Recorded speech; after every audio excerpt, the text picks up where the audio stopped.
ایک صاحب نے اپنے گھر پر قاری صاحب کو بلایا. ہر سال دعوت کرتے تھے مسجد کے امام صاحب کی. تو دعوت کی, کھانا وانا لینے گئے, کھانا کھلایا, بڑے اچھے طریقے سے دعوت ختم ہوئی, امام صاحب چلے گئے. تو بیٹا کہتا ہے ابا جان میرے بہت بڑی رقم یہاں پڑی ہوئی تھی.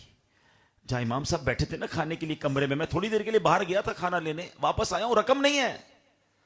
والد صاحب کہتا ہے بیٹا کیسی بات کرتے ہو, امام صاحب تھے بڑے نیک آدمی ہیں, وہ تھوڑی چوری کر سکتے ہیں. کہتا ہے میں بھی نہیں کہتا چوری کی, لیکن جب وہ گئے پیسے بھی غائب ہو گئے, میں بہت ڈھونڈا نہیں مل رہے.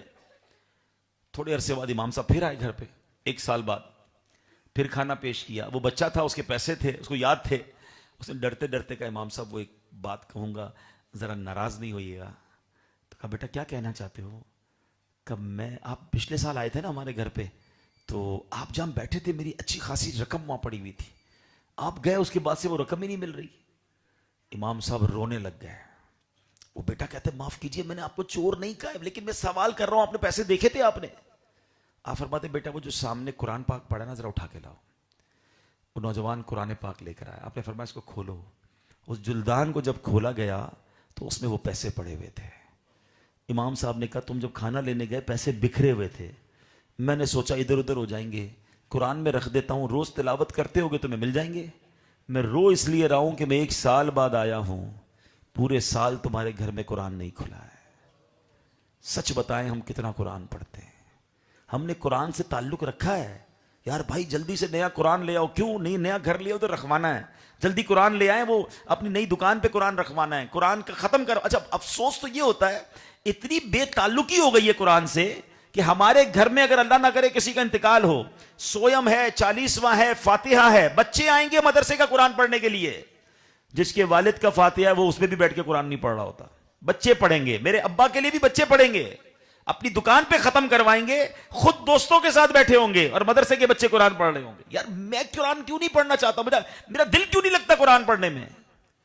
آج قرآن کی محفل میں آئے نا تو میں آپ کے دل کے دروازے پر دستک دینا چاہتا ہوں. حدیث پاک کے الفاظ ہیں, وہ دل ویران ہے جس میں کچھ قرآن نہیں ہے. پوچھئے سب اپنے آپ سے کہ ہمارے دل میں کتنا قرآن ہے. سوچئے نا, ہم اپنے بچوں کو حافظ بنا دیتے ہیں, بچوں کو مدرسے میں بھیج کے بعض اوقات لوگ کہتے ہیں میرے بچہ حافظ ہے, میرا بچہ قرآن پڑھ رہا ہے, بہت اچھی بات ہے. ہم کتنا خود قرآن پڑھ رہے ہیں؟ کیا قرآن میرے لیے نہیں ہے؟ یہ دل کا نور ہے, یہ قبر کا ساتھی ہے, یہ شفاعت کرنے والا ہے. سارے لوگ موبائل یوز کرنے والے بیٹھے ہیں. میرا یہ بیان امید ہے لائیو بھی جا رہا ہوگا, دنیا بھر میں لوگ سن رہے ہوں گے. آپ دیکھیں کہ ہم کتنے موبائل کو یوز کرتے ہیں. لوگوں کی اب انگلیوں میں درد ہونا شروع ہو گیا ہے, آنکھوں میں نمبر آ گئے, اتنا موبائل یوز کرتے ہیں. کئی گھنٹے موبائل پر ہیں, کئی سافٹ ویئر آن کرتے ہیں. پتہ ہے جس دن میں اور آپ قبر میں جائیں گے نا, یہ سارے سافٹ ویئر آف لائن ہو جائیں گے.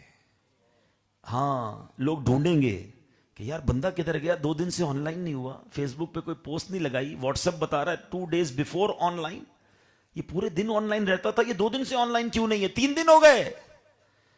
جب ڈھونڈنے نکلیں گے تو پتا چلے گا بندہ ہی آف لائن ہو گیا ہے.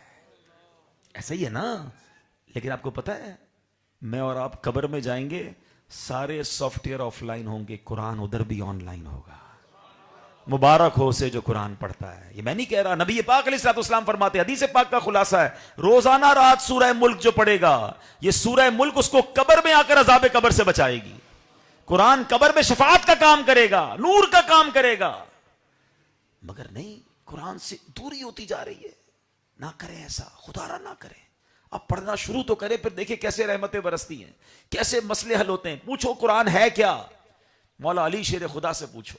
ہاں مولا علی کہتے ہیں جب میرا جی چاہتا ہے میں اللہ مجھ سے بات کرے, میرا جی چاہتا ہے جب کہ رب مجھ سے بات کرے, کہتے ہیں میں قرآن پڑھنے لگ جاتا ہوں. کلام, قرآن کس کا کلام ہے بتاؤ نا, اللہ کا کلام ہے نا. تو وین ایور آئی ریڈ قرآن, اس کا مطلب کیا, وہ اللہ بات کر رہا ہے مجھ سے. فرمایا جب میرا جی چاہتا ہے رب مجھ سے بات کرے, میں قرآن پڑھنے لگ جاتا ہوں. اور جب جی چاہتا ہے میں اللہ سے بات کروں, میں دعا کرنے لگ جاتا ہوں. کتنی پیاری کانورزیشن ہے, کتنی پیاری بات چیت ہے, کوئی رکاوٹ نہیں ہے. دنیا کے بڑے آدمی سے ملنے کے لیے آپ کو ٹائم لینا پڑتا ہے, سیکرٹری بیچ میں آتا ہے, ہماری زبان اگر وہ نہیں سمجھتا تو ٹرانسلیٹر چاہیے. اللہ سے بات کرنے کے لیے کوئی ٹرانسلیٹر نہیں, کوئی سیکرٹری نہیں. جتنی اللہ سے باتیں کرنی ہے کرو نا. تلاوت کرو تو ایسا محسوس ہوتا ہے رب مجھ سے کلام کر رہا ہے, اور دعا کرو تو بندہ اپنی باتیں اپنے اللہ کو پہنچا رہا ہوتا ہے. نہ تلاوت کرتے ہیں نہ دعا کرتے ہیں. امام صاحب دعا کرتے ہیں, لوگ مسجد چھوڑ کے بھاگ رہے ہوتے ہیں. خود سوچے نا ہم کتنی کتنی دعا مانگتے ہیں. آپ کو پتا ہے میرے آقا کتنی دعائیں کرتے, اللہ کے حبیب ہیں. آپ کئی لوگوں کو اندازہ نہیں ہے, بچے ہیں, نوجوان ہیں, آپ کو کئی دعائیں یاد ہوں گی. گھر میں داخل ہونے کی دعا, گھر سے باہر آنے کی دعا, کھانا کھانے سے پہلے کی دعا, کھانا کھانے کے بعد کی دعا, سونے سے پہلے کی دعا, اٹھنے کے بعد کی دعا, ایون یہاں تک کہ بیت الخلاء میں جانے سے پہلے کی دعا, فراغت کے بعد کی دعا, دودھ پینے کی دعا, آئینہ دیکھنے کی دعا. اس کا مطلب کیا ہے کہ میرے آقا تو ہر کام سے پہلے دعا کر رہے ہیں, قدم قدم پر دعائیں مانگ رہے ہیں, اپنے رب سے اتنا زبردست تعلق ہے. ہمارا پورا دن گزر جاتا ہے ہم اللہ سے بات نہیں کرتے. اچھا مسئلے مسائل سب کے ساتھ ہیں, میں ادھر سے شروع کروں اور ایک کاغذ قلم گوں سید صاحب کو, سید صاحب ذرا لکھوائیں اپنے اپنے پرابلم, تو شاید کئی ڈائریاں بھر دیں گے لوگ یہاں تک پہنچتے ہیں. سب ہر کوئی کسی نہ کسی پریشانی میں ہے, مگر اللہ سے بات کرنے کا ٹائم نہیں ہے. جس نے مسئلے حل کرنے ہیں, جس نے مشکلیں حل کر, اچھا وہ فرماتا بھی ہے, کمال تو یہ ہے جس نے مسئلے حل کرنے اس کا خود فرمان ہے, ادعونی استجب لکم, مانگو میں تمہیں عطا کروں گا. ہم سب کے پاس جاتے ہیں, ہم رب کے پاس نہیں جاتے. کیسا عجیب معاملہ ہے نا. بہت کلوز ہے نا تو ایک بار شاید ہمیں دے دے گا یا ہماری بات تسلی سے سن لے گا. دوسری بار مانگو نا تو کہتا پہلے دیے تھے وہ کدھر گئے, ابھی تو دیے تھے, اب یعنی جتائے گا. تیسری بار مانگو تو کہتے یہ تو مانگنے والا ہو گیا ہے. چوتھی بار میرا آپ کا فون ہی بلاک ہو جاتا ہے. یہ ہے دنیا, سمجھ آ رہی ہے. اور رب وہ ہے جتنا مانگو اتنا پسند فرماتا ہے. اللہ اس کو زیادہ پسند فرماتا ہے جو اللہ سے زیادہ مانگتا ہے. ہم کیسے لوگ ہیں کہ جو دینے پر تیار ہے, جس کی رحمت, ابھی تو آپ نے سنا کہ رحمت دا دریا الہی ہر دم بغدا تیرا, جے ایک قطرہ بخشے مینوں کم بڑھ جاوے میرا. ارے رب کی رحمت برسنے کے لیے تیار ہے, ہمارے پاس مانگنے کا ہی ٹائم نہیں ہے. اچھا دعا بھی مانگتے ہیں نا تو بے دلی سے مانگتے ہیں, یہ بھی بڑا مسئلہ ہے. کاش یہ چھوٹے موٹے ہماری ٹیوننگ کر لینا, ہمارے بہت بڑے بڑے مسئلے حل ہو جائیں گے. مجھے ایک بات بتائیں, کسی بڑی شخصیت کے پاس فائل لے کر جائیں, اپنا مسئلہ لے کر جائیں, کیسے جاتے ہیں؟ تیار ہو کر جاتے ہیں, فوکس کے ساتھ جاتے ہیں, عاجزی سے بات کرتے ہیں, ادب سے فائل پیش کرتے ہیں, پھر انتظار کرتے ہیں کہ صاحب اس پہ سائن کر دیں. یہ دنیا والوں سے کام نکالنے کا طریقہ ہے. اور اللہ کی بارگاہ میں ہاتھ اٹھاتے ہیں, کبھی ادھر دیکھ رہے ہیں, کبھی ادھر دیکھ رہے ہیں, کبھی دھیان کہیں اور ہے. غافل دل کی دعا کیسے قبول ہوگی؟ ارے جب اکرم الاکرمین ارحم الراحمین کے دربار میں جا رہے ہو, پھر تو آنسو بہنے چاہیے تھے نا. پھر تو فقیر بن کر, بھکاری بن کر, گر گڑا کر بندہ دعا مانگے, اور پھر دیکھیں دعا کے بعد کیسے دروازے کھلتے ہیں. کاش یہ باتیں ہمیں سمجھ آ جائیں. آج میں قرآن پاک کا ایک واقعہ بھی آپ کو سنانے آیا ہوں. اس میں بھی میری دو نیتیں ہیں. ایک نیت تو یہی ہے جو اس واقعے میں میسج ہے, one of the historical event, ایک ایسا قرآنی واقعہ ہے جو جب بھی پڑھیں عقل حیران ہو جاتی ہے. اللہ کی قدرت کا عظیم نظارہ ہے اس واقعے میں. لیکن ایک اور نیت بھی ہے کہ اس کے ذریعے ہمارا قرآن پڑھنے کا شوق بڑھے, کہ جب ایک واقعے میں اتنا کچھ ہے تو پورے قرآن میں کیا کیا ہوگا. تو کاش نیت کر لو نا, آج کے بعد روز قرآن پڑھیں گے انشاءاللہ, قرآن سے دوستی کریں گے انشاءاللہ. اور دعوت اسلامی نے کام آسان کر دیے. میں اپنے بیان کے آخر میں مزید بتاؤں گا آپ کو کہ کیسے بڑے چھوٹے بزرگ اسلامی بہنیں, مرد, خواتین, سب کو قرآن پڑھنا پڑھانا کتنا آسان دعوت اسلامی نے کر دیا ہے. پھر اگر ہماری کوتاہی ہوگی کہ پھر بھی ہم قرآن نہ پڑھیں. قرآن پاک کا ایک واقعہ ہے, اور یہ واقعہ اپنی نوعیت کا بہت انوکھا واقعہ ہے. معاملہ یہ تھا کہ حضرت یونس علیہ السلام, یہ ان کو اللہ پاک نے شہر نینوا کی, کہ جو رہنے والے جو لوگ تھے ان کی رہنمائی کے لیے بھیجا تھا, انہیں اسلام کی طرف بلانے کے لیے بھیجا تھا, ان کی طرف رسول بنا کر بھیجا. یہ موصل کے علاقے کا ایک بڑا شہر ہے. یہاں لوگ بت پرستی کرتے تھے, شرک کرتے تھے, معاذ اللہ بتوں کی پوجا کرتے تھے. حضرت یونس علیہ السلام ان کو جا کر ایمان کی دعوت دیتے, اللہ وحدہ لا شریک کی طرف بلاتے رہے. مگر ان لوگوں نے بہت بدتمیزی کی, حضرت یونس کو جھٹلایا, آپ کی بات کو انکار کیا اور سرکشی کی. حضرت یونس علیہ السلام نے خبر دی کہ ان قریب اگر تم اب ایسا نہیں مانو گے نا تو تم پر عذاب آ جائے گا. اب یہ شہر کے لوگوں نے میٹنگ کی. اچھا تھے بڑے عجیب لوگ, کہتے ہیں حضرت یونس نے کبھی جھوٹ نہیں بولا ہے, یہ جو کہتے ہیں سچ کہتے ہیں. اگر یہ کہہ رہے نا عذاب آئے گا تو اب آئے گا تو صحیح, لیکن جب یہ رات کو نکل جائے نا شہر سے تو پھر سمجھنا عذاب آنے والا ہے. اگر یہ شہر میں ہی ہے تو پھر سمجھ لو خطرہ نہیں ہے, کیونکہ اللہ کے نبی اگر ہیں تو نکل جائیں گے شہر سے. اب کمال کی بات دیکھیں, یہ مانتے ہیں کہ سچ بولتے ہیں لیکن ایمان نہیں لا رہے. تو یہ بات بھی یاد رکھیے, جن کے دلوں پر مہر لگ جائے نا کہ ان کے سامنے آپ ساری دلیلیں رکھ دیں, قرآن و حدیث کھول کھول کے بتا دیں, نہیں ماننا تو نہیں ماننا. اب یہ قوم یہ تو مان رہی کہ حضرت یونس سچے ہیں, مگر یہ نہیں مان رہی کہ جو کہہ رہے ہیں وہ بھی تو مانو نا, اللہ ایک ہے, بت پرستی چھوڑ دو.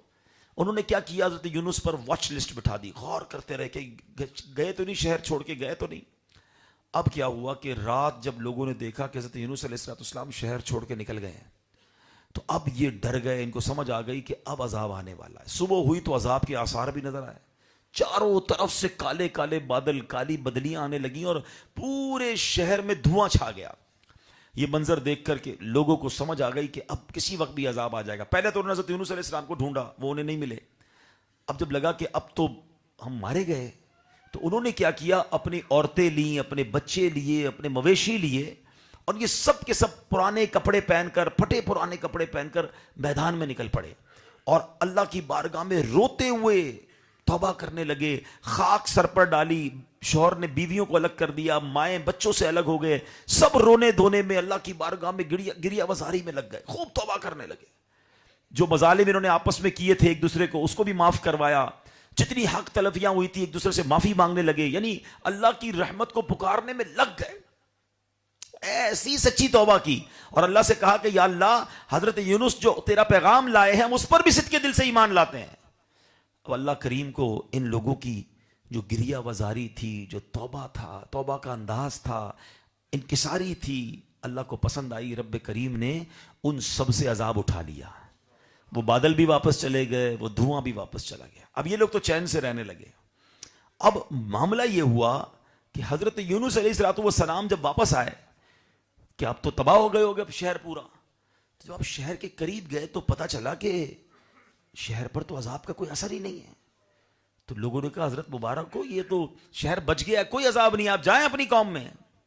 فرماتے میں کیسے واپس جاؤں, یہ تو مجھے جھوٹا سمجھیں گے. اچھا وہ لوگ سارے آپ پر ایمان لا چکے تھے, آپ کے کہنے پر اور آپ کے کہنے کے بعد جو عذاب کے آثار آئے تو وہ سمجھ گئے کہ حضرت یونس اللہ کے نبی ہیں, توبہ بھی کر لی, ایمان بھی لے آئے تھے. مگر چونکہ حضرت یونس شہر سے باہر تھے, وہ سمجھے کہ یہ قوم تو مجھے جھوٹا کہے گی اور مجھے قتل کر دے گے, میں کیسے شہر میں جا سکتا ہوں. آپ واپس مڑے اور اب آپ جو ہے وہ سمندر کے کنارے پہنچے تو وہاں ایک کشتی کھڑی ہوئی تھی, آپ اس کشتی میں بیٹھ گئے. اب یہ کشتی جب بیچ سمندر میں گئی تو وہاں کھڑی ہو گئی, نہ آگے جائے نہ پیچھے جائے. تو وہاں کے لوگوں کا یہ عقیدہ تھا کہ اگر کشتی بیچ سمندر میں کھڑی ہو جائے تو اب اس کشتی میں کوئی بھاگا ہوا غلام ہے, اب اس کشتی کو, اس غلام کو سمندر میں ڈبونا ہوگا تبھی کشتی چلے گی. ان کا رواج تھا. انہوں نے سارے کشتی والوں کے نام جمع کیے اور قرآن اندازی نکالی. اللہ کی شان دیکھیں کہ اس قرآن اندازی میں حضرت یونس ہی کا نام نکلا. ایک آزمائش کے بعد دوسری آزمائش, اور انہوں نے کشتی سے حضرت یونس علیہ السلام کو دریا میں ڈال دیا, اللہ کے نبی کو بیچ سمندر میں ڈبو دیا. اب اللہ کی شان دیکھیں, وہ تو کشتی دے کر نکل گئے اور ایک بہت بڑی مچھلی نے حضرت یوسف علیہ السلام کو نگل لیا. یعنی ایک کے بعد آپ غور کر رہے, ایک قوم کی وجہ سے وطن چھوٹا, کشتی میں گئے تو کشتی والوں نے ڈبو دیا, اور اب ڈبویا تو کیا مچھلی نے ہی کھا لیا. ہو سکتا ہے اس زمانے کی وہ کوئی ویل مچھلی ہوگی.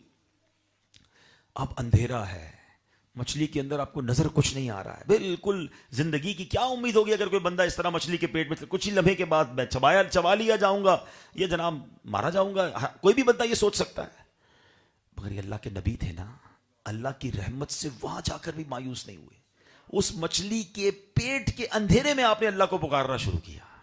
اور کیا خوبصورت الفاظ تھے. یہ آیت کریمہ جو ہے نا, جو کہتے ہیں نا بڑے بڑے طوفان ٹالتی ہے, ارے یہ وہاں پڑھا تھا انہوں نے, لا الہ الا انت سبحانک انی کنت من الظالمین. مل کر پڑھ لو, لا الہ الا انت سبحانک انی کنت من الظالمین, لا الہ الا انت سبحانک انی کنت من الظالمین. علماء کہتے ہیں یہ راز ہیں, یہ دعا یہ بڑی کمال کی دعا ہے, کبھی مشکل میں پھنس جائے نا, کسی بڑی مشکل میں ہو, کوئی بڑا پرابلم ہو, کوئی بڑی تمنا ہو آپ کی, آپ اس کا ورد شروع کر دیں, یہ مشکلیں ٹال دیتی ہے. اور ایسا ہی ہوا, کئی دن, یہ 2-4 گھنٹے نہیں رہے, کئی دن مچھلی کے پیٹ میں رہے. ایک روایت کے مطابق 40 دن پیٹ میں رہے.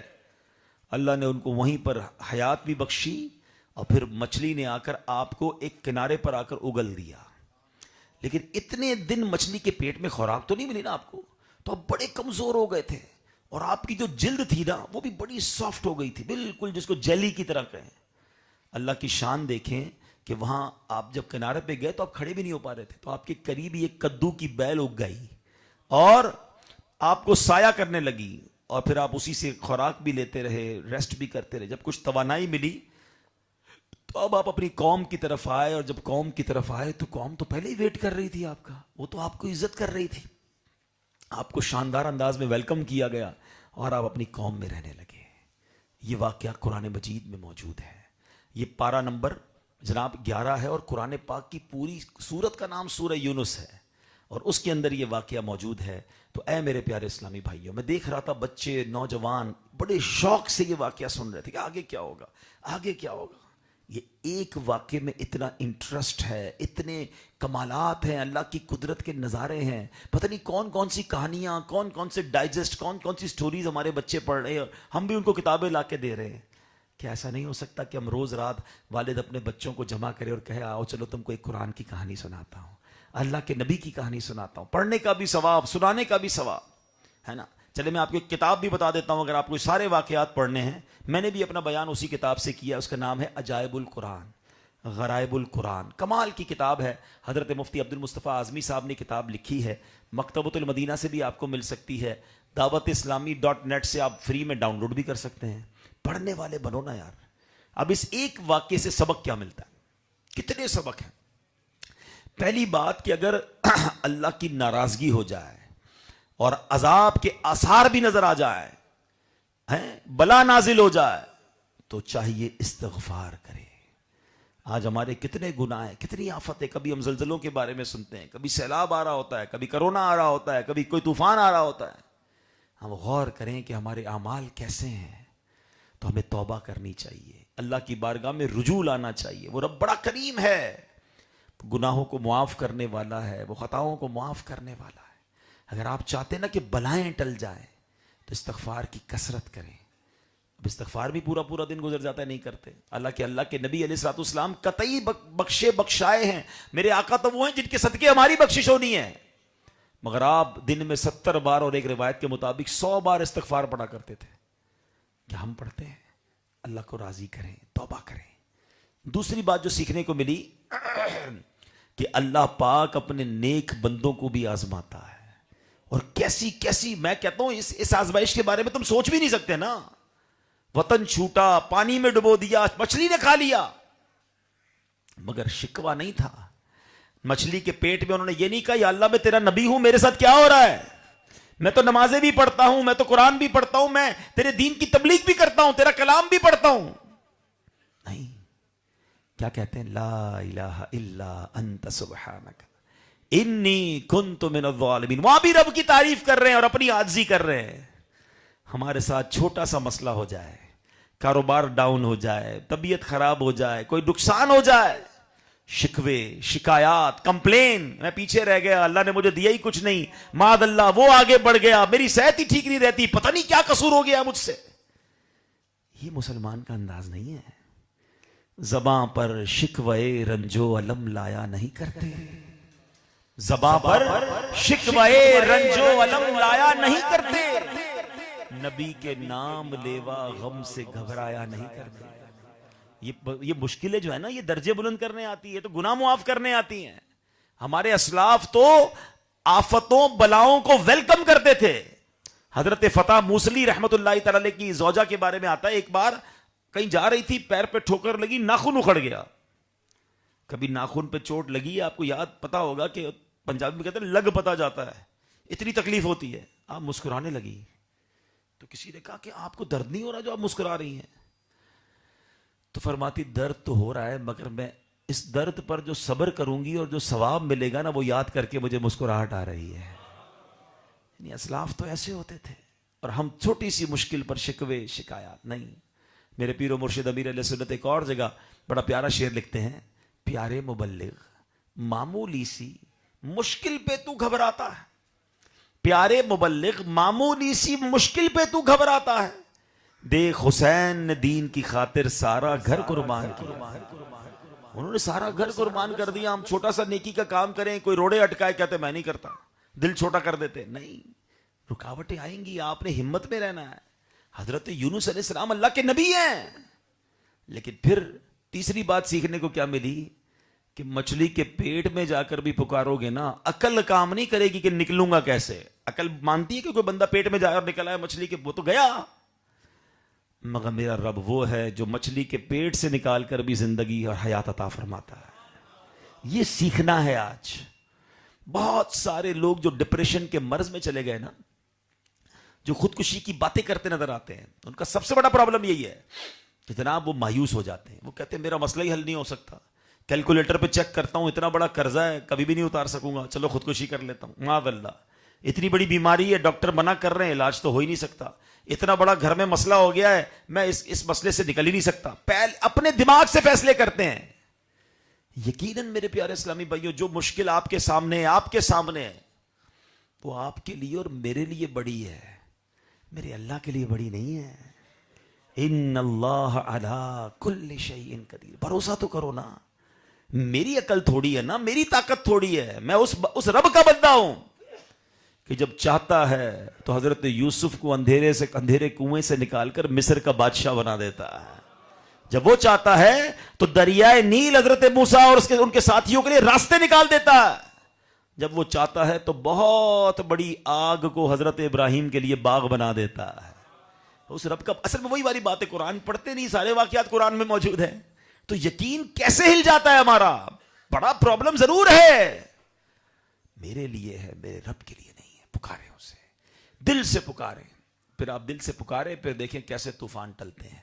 تو بہرحال آج کے اس مختصر سے بیان میں میری چند نیتیں تھیں کہ قرآن سے دوستی کر لیں, قرآن پڑھنے والے بنے, قرآن سمجھنے والے بنے. بہت کچھ ہے قرآن میں ہمارے لیے, قرآن سے دور نہ رہیں. دعوت اسلامی نے ہمارے لیے قرآن سیکھنا بہت آسان کر دیا. جب بھی مدرسے کا لفظ سنتے نا, دماغ میں بچوں کا مدرسہ آتا ہے. نو ڈاؤٹ دعوت اسلامی نے 15,000 کے قریب مدرسے بنا دیے ہیں, لاکھوں بچے پڑھ رہے ہیں بغیر فیس کے. لیکن ایک بڑا ایشو یہ تھا کہ جہاں بھی بڑی عمر کے لوگ جب ملتے ہیں کہتے ہیں قرآن تو ہم نے بھی نہیں پڑھا, تلفظ تو ہمارے بھی ٹھیک نہیں ہے, تلاوت تو ہمیں بھی پراپر نہیں آتی, اب کیا بچوں کے مدرسے میں جائیں, شرم آتی ہے. یہ ایسا ایشو تھا جو سالو کیسے ہوگا. اللہ سلامت رکھے میرے پیر و مرشد امیر اہل سنت کو. کیا دعوت اسلامی والوں نے نظام بنایا کہ مدرسۃ المدینہ بالغان بنا دیے, کہ بچوں کے الگ بڑوں کے الگ مدرسے, اور بڑوں کے مدرسے ان کی مرضی کے ٹائم, کہیں فجر کے بعد ہو رہا ہے, کہیں مغرب کے بعد ہو رہا ہے, کہیں عشاء کے بعد ہو رہا ہے. چلو بھائی کام کاج سے فارغ ہو کر آ جائیں, 15 منٹ اپنی تلفظ ٹھیک کر لیں, اپنی تلاوت ٹھیک کر لیں, تاکہ نماز کی برکتیں بھی ملیں, قرآن کا فیضان بھی ملے. اچھا پھر کیا ہوا؟ اچھا آپ کو جان کر خوشی ہوگی, 56,000 مدرسۃ المدینہ بالغان پاکستان میں لگائے جا رہے ہیں بغیر کسی فیس کے. مختلف مساجد میں, مارکیٹوں میں, دکانوں میں لگائے جا رہے ہیں. لوگ پڑھ رہے ہیں قرآن, لاکھوں اسلامی بھائی پڑھ رہے ہیں بڑی عمر کے. مگر پھر ایک اور آرگیومنٹ, ایک اور یوں سمجھیے ایکسکیوز, حالانکہ بہانہ بنانا نہیں چاہیے, قرآن پڑھنے کے لیے کام چھوڑنا چاہیے, کام کے لیے قرآن نہیں چھوڑنا چاہیے. لیکن لوگ کہتے ہیں یار کیا کریں, کام سے دیر سے آتے ہیں, مدرسہ پہنچ نہیں سکتے, ہم کیسے قرآن پڑھیں. دعوت اسلامی نے ان کا مسئلہ بھی حل کر دیا. ہم نے ایک آن لائن مدرسہ بنا دیا جس کا نام ہے فیضان آن لائن اکیڈمی. اور میرپور والوں آپ کو مبارک ہو, آپ کے فیضان مدینہ میں بھی اس کی ایک برانچ بن چکی ہے ماشاءاللہ. ابھی مزید اس کی تعمیر ہونا باقی ہے. 90 سے زیادہ ملکوں میں ہمارے قاری صاحبان بیٹھتے ہیں 24 گھنٹے, ڈبل 12 گھنٹے. آپ کی مرضی ہے, آپ کو جس وقت قرآن پڑھنا ہے, جس وقت حدیث. صرف قرآن نہیں, 40 کے قریب کورسز ہیں. اپنی مرضی کے کورسز آپ کیجئے. کب کرنے آپ کی مرضی. رات 10 بجے فارغ ہوتے ہیں, 10 بجے آن لائن ہو جائیں, 11 بجے ہو جائیں, 12 بجے ہو جائیں, فجر کے بعد ہو جائیں. اپنے گھر میں بیٹھے بیٹھے اپنے ہی موبائل فون سے انشاءاللہ آپ کو قاری صاحب آن لائن ہوں گے, قرآن پڑھا دیں گے, ہیں آپ کے تلفظ ٹھیک کروا دیں گے, آپ کو نماز سکھا دیں گے. اب بتاؤ اتنی آسانیوں کے بعد بھی اگر میں قرآن نہیں پڑھ رہا تو پھر قصوروار تو میں ہوا نا. تو آج نیت کر لیں. آج بچوں کے حفظ قرآن کے پروگرام میں آئے ہیں, میں بھی نیت کروں, آپ بھی نیت کریں. میں روزانہ سوؤں گا نہیں جب تک میری آنکھیں کچھ قرآن دیکھ نہ لیں, میری زبان کچھ قرآن پڑھ نہ لے، میرے کان کچھ قرآن سن نہ لے. یہ نیت کر لو، بے شک 3 آیتیں کیوں نہ ہوں، لیکن آپ پڑھتے رہیں گے انشاءاللہ قرآن کے نور سے دل صاف ہونے لگے گا. اللہ آج کی اس محفل کو اپنی بارگاہ میں قبول فرمائے. میر پور میں، پورے کشمیر میں، بلکہ ساری دنیا میں اللہ دعوت اسلامی کو ترقیاں اور عروج عطا فرمائے. صلو علی الحبیب صلی اللہ تعالی علی محمد صلی اللہ علیہ وسلم.